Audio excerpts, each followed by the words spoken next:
Hey there, business owner. Welcome to the Entrepreneur Evolution Podcast. This is our weekly episode, and I'm so happy you are here. Let's get started. Welcome to this week's episode of the Entrepreneur Evolution Podcast. I'm your host, Annette Walter. I'm so happy you are here. I'm a business growth coach and operational strategist and growth-minded entrepreneur just like you. This is the place and the community that we are building of like-minded entrepreneurs who are on the path of building and scaling their teams and companies and can really show up and gain information and real live stories of other entrepreneurs who are also on this evolution. I am so excited to share today's guest with you. I am joined by Amy Fazackerley. She is the founder and CEO of LaynGo. She's a rock star mom of 3 boys, and her product really is a great solution and organizational tool that started with a pain point she was having with her children's toys in the household and really has evolved into so many different types of useful functions for men and women in different areas of their life. You are really going to love her product and love her story. And I really want those of you out there that are parents and thinking about starting a company, maybe you're the type of entrepreneur or creative person that always has those ideas of, wouldn't this product be cool? Or wouldn't this product be cool? Or I can fix this. Or, you're the MacGyver always creating all of these awesome inventions. She did it. She took her invention. She took it to market. She took it to patent, intellectual property, and is now one of the top sellers on Amazon and has really been a pioneer in the business space on Amazon. So you're going to learn a lot about her story, how she's growing, how she's evolving, and some of the great things to come. Check out the show notes. She shares a lot of her products and different ways to find her and LaynGo. And I just am really grateful for our time together here today. I'm excited you are here. I am proud of you. I see what you are doing out there. I know it's not easy. The landscape right now for business owners is continuously changing, and we are in transition, we are growing, and we are always constantly learning. And that's why you're here. And you keep on showing up. So give yourself a big pat on the back. And for those of you who are interested in the April Accelerator Jumpstart program, this is really kind of like a big kick in the booty product that is coming to you for 4 weeks in April. If you need that mini group intensive hand-holding coaching with me personally, make sure you show up for that. You can just DM me or email me at urock@ievolveconsulting.com.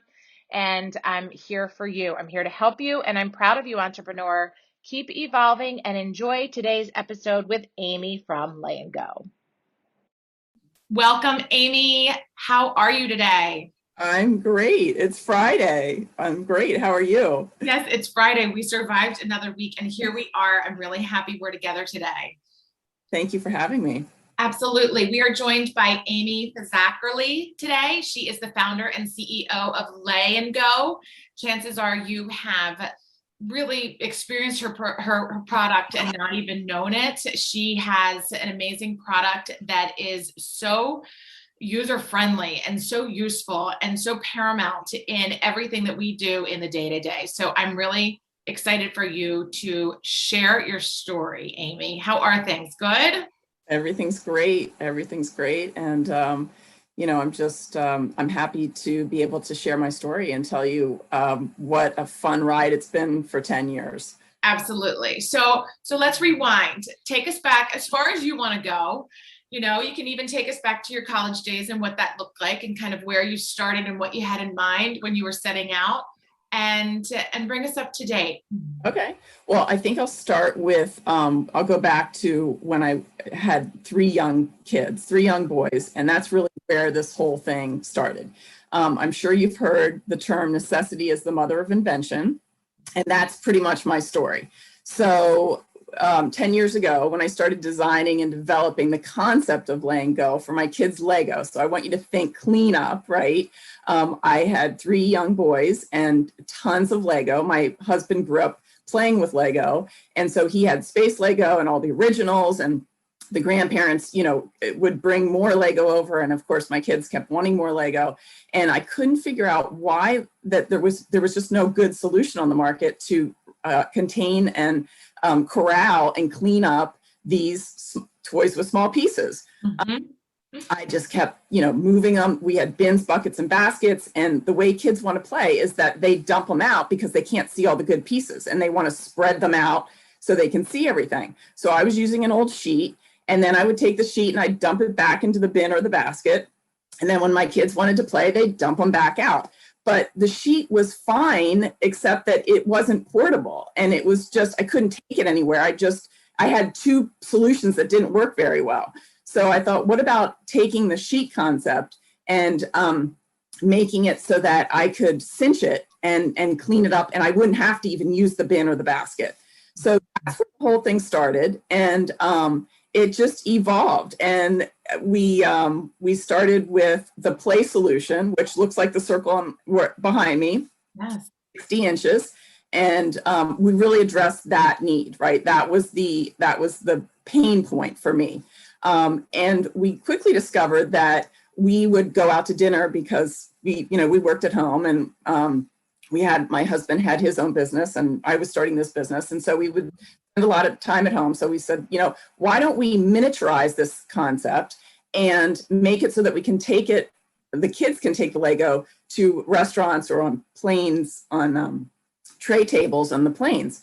And so we quickly discovered that we could, miniaturize the idea and brought that to market as well. And the whole time, moms were really connecting with this concept, right? Because I figured, like me, there are millions of other parents out there that have hundreds of dollars invested in Lego or toys with small pieces, but no good way to make them portable.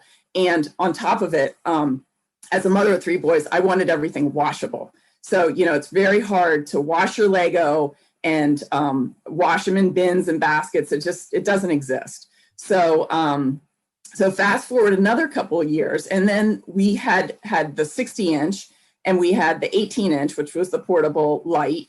And I said to my husband one night, women are having the same problem that the kids are having. I'm having the same problem that my kids are having with Lego, except it's with makeup. Makeup bags are tall and skinny. They zip across the top. They make no sense because women like to see all their stuff, just like my kids want to see their Lego. So what I would do is I'd take a hand towel, I would put it in the sink so nothing will, I'd dump it in the sink, and then I would start my day, and then I'd have to put everything back. And I'm thinking, oh my gosh, this is exactly what I've been doing with Lego. This is so ridiculous. This is a huge market, billion-dollar market, right? Nobody in the market and nobody in the beauty industry has figured out that women want to see their makeup flat. They want to see everything. They don't want to dig and dump, just like my kids were digging and dumping. So I said to my husband, let's look at, we've already got the consumer and the buyer for the play market. Let's test it with the moms that are already buying the Lego solution and see how they like it for makeup. And that's when it just exploded. It was a mass market. It went from niche and focused toys to mass market, right? Because every woman wants patterns and colors and sizes and options. And we just started getting picked up by big retailers. We had a private label with Sephora. They came to us. Costco, we're in 1,000 Targets. And it's all really just taking the concept, and which, by the way, we had gotten our first US utility patent in 2015. We had our second one in 2018 and our third one in 2020, and we have a fourth one pending. So along the way, we were working on protecting our intellectual property. Absolutely. It evolved. And so we came up with the Cosmo, which is a 20-inch cosmetic mat that lays flat. It has a lip. That's part of our patent. It has a zippered pocket for jewelry and an elastic strap for brushes. And we designed it so the brushes sit in the center of the circle with the elastic strap. And when you close it, they don't crunch the brushes, because, that's really important to me, because some of the brushes can cost a lot of money. Right. And we started with the 18 inch, which was our light product for our play. And I quickly discovered that wasn't going to work because it was too small for the brushes. So we made it 20. And then we started working with retailers like QVC, and their buyer came back and said, hey, we are a little bit older demographic. We use bigger face creams and bottles and hand lotion containments, and we wanted a little bit bigger. So then we expanded to a 22-inch. And that's been on the market since then. That's been on the market for, I think, close to 8 years. And what we did was we took the concept, and once we had the IP, we added and looked at other markets. So we have a men's stop kit. We have a wired solution for electronics and electronic cords, gadgets. We have a nail spa, which is the same concept. You lay your hand on the mat and you paint right on the mat, because that was another problem. Women were using paper towels and magazines, and there was no good way to, where do you paint without getting your paint all over your, beautiful countertops, right? Absolutely. So put the content inside. We have little pockets for the paints, and then the tools go in the center, and then we left an open area where you actually paint your nails right on the back, and everything's machine washable, because I'm a mom of 3 boys, and so that was my a number one pain point for me as well, right? Everything has to be easy. Make your life easier, quicker, and make it washable, because everything I do with living with 4 men has to be washable. Yes. And I'm an outnumbered mom as well. I live with boys as well. So I hear you and I feel you. And I love how all of this business stemmed from you being an organized mom who was looking out for, the overall household and your sanity and just the well-being of everyone around you, especially you, right? So that's I do awesome. think that my being organized really helped push, everything I do is, I just like organized environments, right? And so that was one thing that I think, looking back, I always, even as a child, have always tried to, organize, and how do I make it so that it's neat and tidy, and I know where everything is. My kids constantly will ask me, Mom, where is this? And I said, it's right where you left it, and I really try to give them the tools and the tips to go through, as they're getting older, systems, right? Yes. You can have systems, and systems work. If you put them in place, they work. Especially with boys, they're just not, they don't have that innate like executive function kind of skills, to right? Be organized. Yeah. So, I've tried from a very young age to give them systems, cubbies, color coding things, LaynGo options, right? So that's kind of really been my basis, I would say, from day one, is, the organizational thing. I really believe in being organized and trying to give my kids tools to be organized for life. It's a life skill. It is. And there's so much in your story. I love it. I want to just ask you deeper questions here, because I know the audience is really curious. So when this mom, this dad, this parent, right, has this $1 million idea, how do you go from the $1 million idea to the $1 million company? Like, let's talk a little bit about that. The real snapshot of what that looks like and feels like. Well, I think part of it is just doing it, being willing to take the risk, being willing to say, I know that if I need this, and I look at the market and I see what I'm focusing on, wasn't just Lego, it was Polly Pockets and Tinker Toys and Connects, and the market. You look at what the problem is and you find a solution, and then you look at, is this going to fit and work for others? So I did a lot of testing. I did some trade shows, friends and family, just really like feedback, right? And it just evolved. I mean, it wasn't, if I 10 years ago I would have never really thought that I would have been in, Targets and every Costco in the United States and Mexico, and a private label with Sephora. Like, that's not, I guess I've always, you think that, you think big as an entrepreneur. I mean, you have to, but I think it was, you take baby steps and it just evolves and happens, and you build, it's those building blocks, right? you need to protect your IP, and what do? Well, you start with the patent process. Well, I didn't know anything about patents. I didn't know the difference between, utility and design and how long it would take. And we fought and fought and fought for years. I mean, we started the process in 2010 and we got the patent until 2015. So it takes time, and it takes effort, and it takes risks, and it takes, it takes just grit. I mean, I would say, you really have to just not give up, because if we'd given up the first time or the second time or the third time the patent lawyer, came back, the patent office came back, we wouldn't have the patent. And now we are sitting on 3 U.S. utility patents with a 4th pending. So, grit and gusto, and don't give up.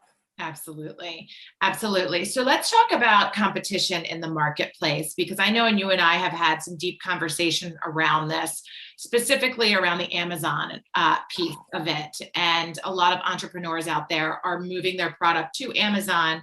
So as much as you're able to speak about it, tell us a little bit about what that journey looked like for you, and some learning lessons that you were exposed to and still learning. Yeah, so Amazon is a great partner, and we love them. It's been an interesting, bumpy road, because we started out, we had this great idea and we were really selling, and then we got hit with these offshore infringers, and there was no tool on them. There was nothing for us. We couldn't do anything. Our hands were tied.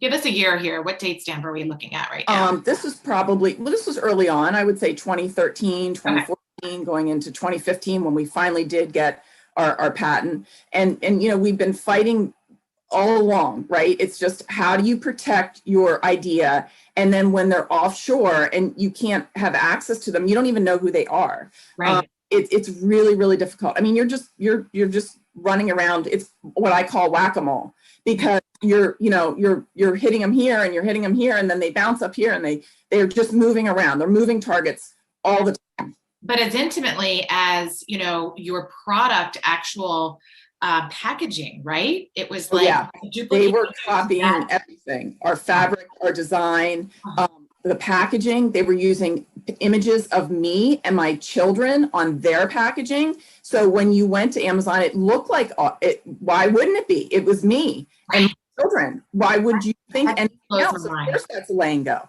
And you get the package, because of course I was ordering everything to see what people were doing, and it was just an absolute cheap ripoff. I mean, it was horrible, and it really hurts the brand, because then they get it thinking, oh, this is a LaynGo, this is horrible, and then they try to send it back, and then there's no customer service and there's no returns. I mean, it's just it's horrible from the start to the end. There's nothing good about it. Right. And so what we discovered, and my husband and I both are on the U.S. Chamber of Small Business Council. Right. We all the IP, the offshore IP information started coming out, and getting worse and worse, right, by the year.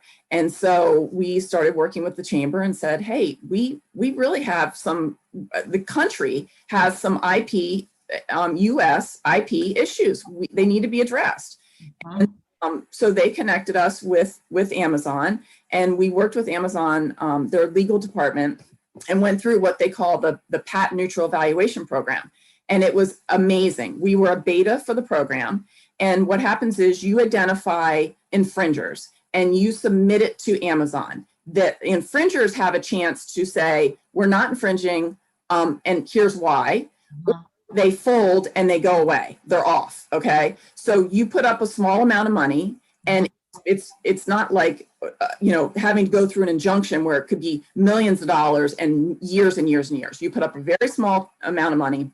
They put up a small amount of money, and then they get a third party. Amazon gets a third party neutral evaluation lawyer, patent lawyer, basically. And they look at the cases and they decide. And so we ended up winning the case. And we got our money back. All of the infringers were removed, and we had the money that was left in the bucket. We got to donate to a Smile donation, of our choice. Wow. So what a fight, right? What's that? It was what a fight, and worth the fight, right? Yes. And it was, this was after years of not having any tool and not having any, we went through brand registry, but they didn't have, they needed a formal process to say, yes, they are infringing. We're not lawyers, but we can bring a third party in to say, yes, they are infringing. So what we did was we walked away with this fabulous tool, which was our case number, saying, this is what it looks like. We had all the documentation, all the images. And so anybody in brand registry could pull up the image, pull up the Amazon image and say, oh yeah, they're infringing. And so pretty much immediately we had hundreds of offshore infringers removed. And now that was through, end of 2015. So, 18. Yeah. And so since then, we have been able to remove thousands of infringers, and we do it weekly. So now we just go into brand registry and we look at, we kind of police and scan, and it's a fabulous tool. And what I did was I went across the board to some other online platforms and I said, look, Amazon's got this fabulous beta program. Here's how it works. We just want a case number. It's like an injunction. And I would like you to evaluate my case, read my paperwork. I put a proposal together for 3 other large online platforms. And I would like you to evaluate it and use this in your brand registry type program and implement the same thing. And they did. And so we have all of this work that I've put into, working on it so hard for so long. Yeah. And I just have a case that I just kind of carried across. And it's been a huge success. And it's been a game changer because we've been able to protect our IP in the US, and which is what we should be able to anyway. Absolutely. It's been great. And I applaud Amazon for creating it and implementing it. And it's been a game changer for our small business. Absolutely. Well, and I have always admired this about you. I admire your tenacity and your work ethic and your intelligence. You have a way of navigating things like that, until you go through something like that. I mean, even the patent process, right? When you go through things that are such an ongoing, prolonged process, right? It can be so exhausting and tedious, but you have to really stay on top of that. So are you a more detailed person or a creative, high-level person? Like, where do you like to shine? I feel like you are so many of those things. Like, when you're in your element in your business, like, what is your favorite thing to be doing? Well, I love designing and developing. I mean, I really have, I think, again, since childhood, I love developing ideas and concepts and putting things together, whether that's materials or people or ideas. So I think I do a lot of that, and I'm definitely detail oriented. There's no doubt about it. If you ask anybody that knows me, the devil's in the details, and that's where I sit. So yes, I think it's a combination of being able to stay organized, right? Have the concept, understand developing and designing, and then being able to pay attention to the details and not drop the balls, right? Because I always have a million balls in the air. And the people that I work with will always say, well, just ask Amy. She knows where that is, or she can find that, or there's a form or a document or a sample. I know where everything is because I have systems, right? I have systems and I keep things organized. And I think it makes a world of a difference. I mean, I watch people that aren't organized and they can't find anything. They can't get way. They can't start their day because they don't know where to start. And, I have lists, I highlight things. That's just how I work. And I have ever since I can remember. Let's talk about some of those systems behind the scenes, if you don't mind, like from the operational standpoint, to share what are some of your favorite tools that you're using from the accounting standpoint, the filing standpoint. What does some of that look like? Yeah, so we use QuickBooks Online, and we've implemented Gusto. We've got a group that really has helped us stay organized, and having it on all digitally. Google Docs, we share and we kind of keep everything organized in Google Docs so that the team can access everything and add to it and stay live, which has been I think, which is really important, because there's so many documents that just get created and then they get lost in wherever. I don't even know, they kind of don't live in the today. They're in the past, right? Right. For us, because everything is evolving so quickly, with everything we do, it's really important to keep it live. And so we found that having access, and even with COVID, now that our team has been remote for over a year and everybody's working from their own homes, right. How do you make sure everybody stays on task and shares that information, is able to have access and continues to follow our vision, right? Because things are changing so quickly, and as we know, the word pivot is of the year, right? So everything has to be able to, and our team has to be able to say, oh, we were doing that 6 months ago, but now we're going to do this, right? Because we've seen some advancement in this, or we've seen this account, have to change this way. And so I think it's really important to keep everybody abreast and keep that information and that content really up to speed, and let them have access so they know what next week holds, because we have we've seen our business really go from the brick and mortar to the online platforms. Mm-hmm. And I think it's coming back now. We've seen, we see that people are out doing more shopping and in more stores, and we kind of can see the numbers, the sales numbers. But I think keeping that content fresh and alive is really important. It is. And what's so interesting about your product, and what I love about your product, not only, I use it for my cosmetics and for the boys' Legos and everything. It was a big Christmas push after I met you one year. And it's a focused product, but you've taken the different elements of your life and the life of your users and your clients and your customers, and really brought the creative piece to it. So it's still the same product. So when you have these creative ideas to reinvent the product in a different type of way, how do you go through the product research, the development, and I guess the market research to know that it will work? And I guess of all those products, which one is the best selling? Yeah, that's a great question. And I love that question, because I always feel like I'm the consumer, right? I put my put myself in their shoes. Yeah. Say, what are my issues? Because if I'm having the issue, then I know there's millions of other moms or women or families or parents out there that are having the same issue. So it really starts with just solving a problem. It goes back to, what is it that would make my life easier? Okay, the cosmetic bag is our #1 seller. Okay.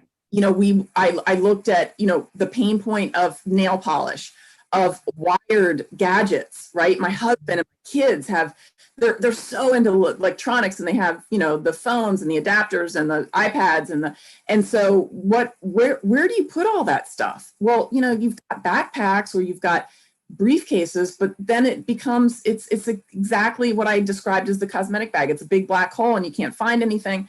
So it's just looking at problems. And we launched a pet solution as well. And again, we travel with our dog, and there was nothing on the market that was smart. There was nothing on the market that worked. There are those big inserts in crates that you can take.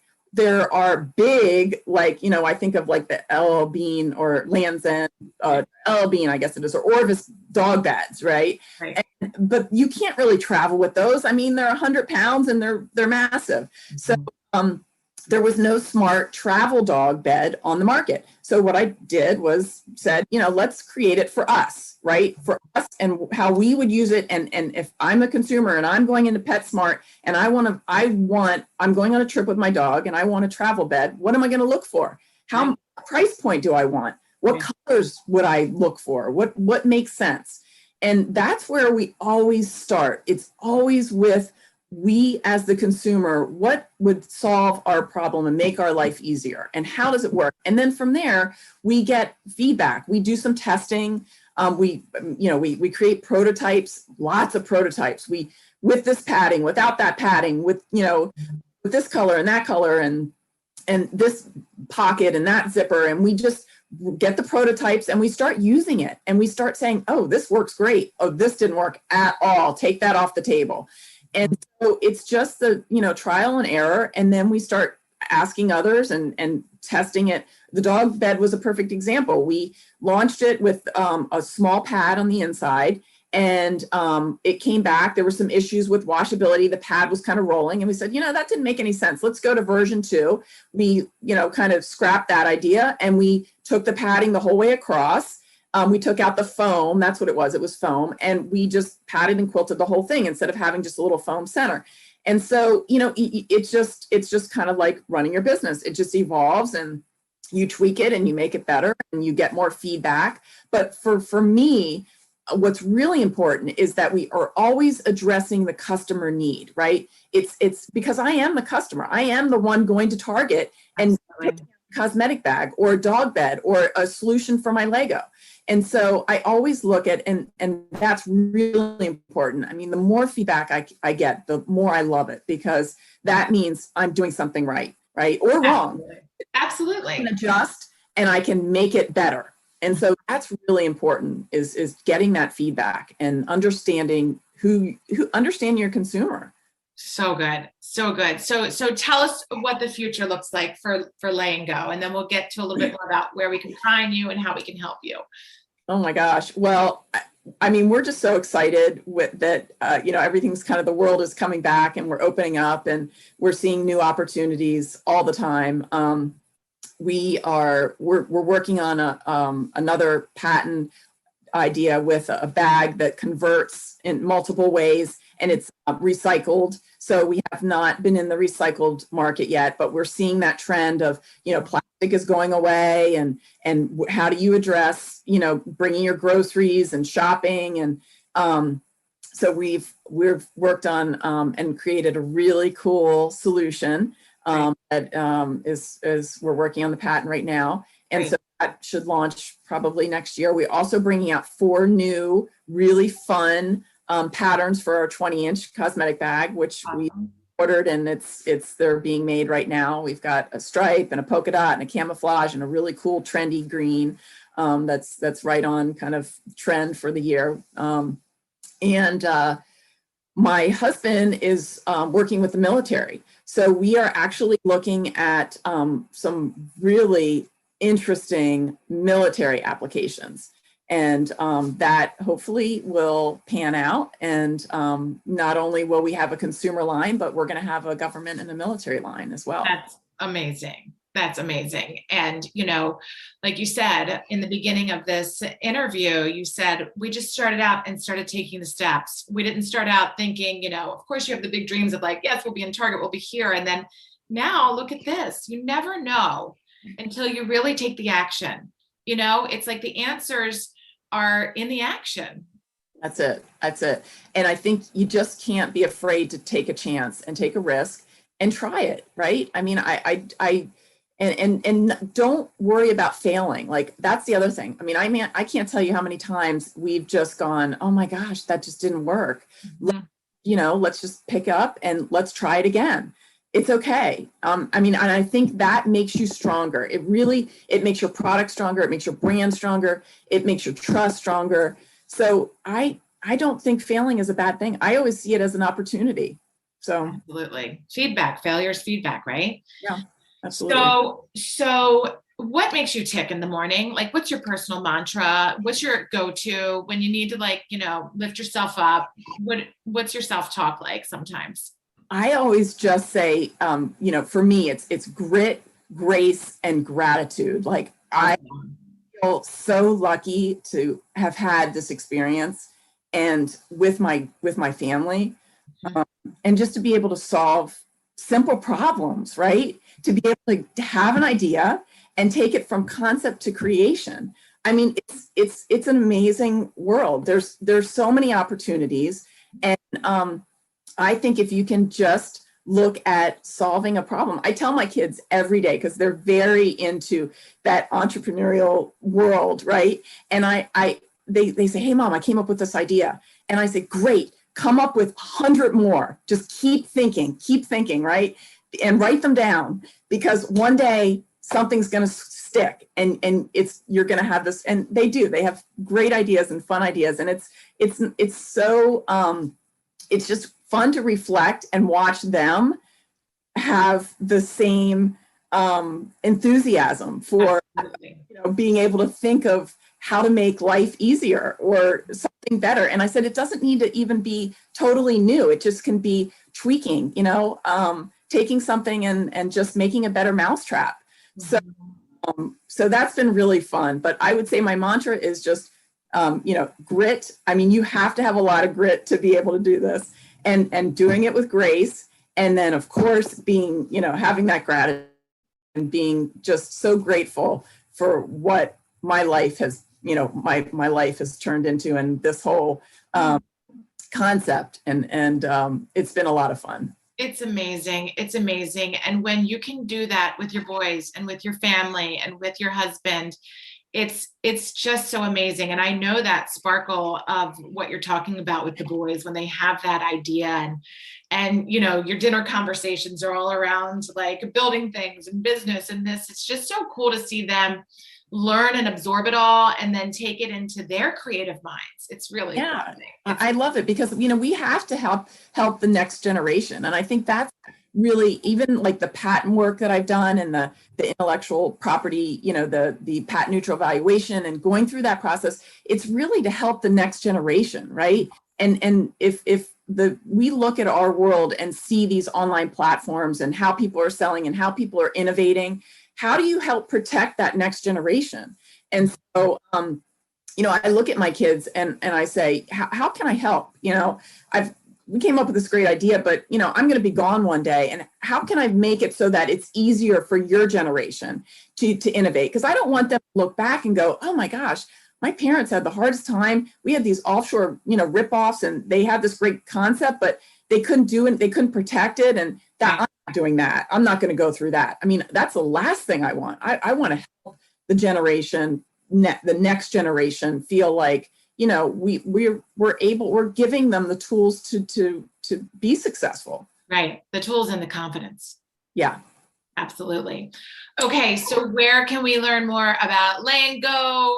Where can we find you? Yeah. So we're just LaynGo.com. You can see my LaynGo.com.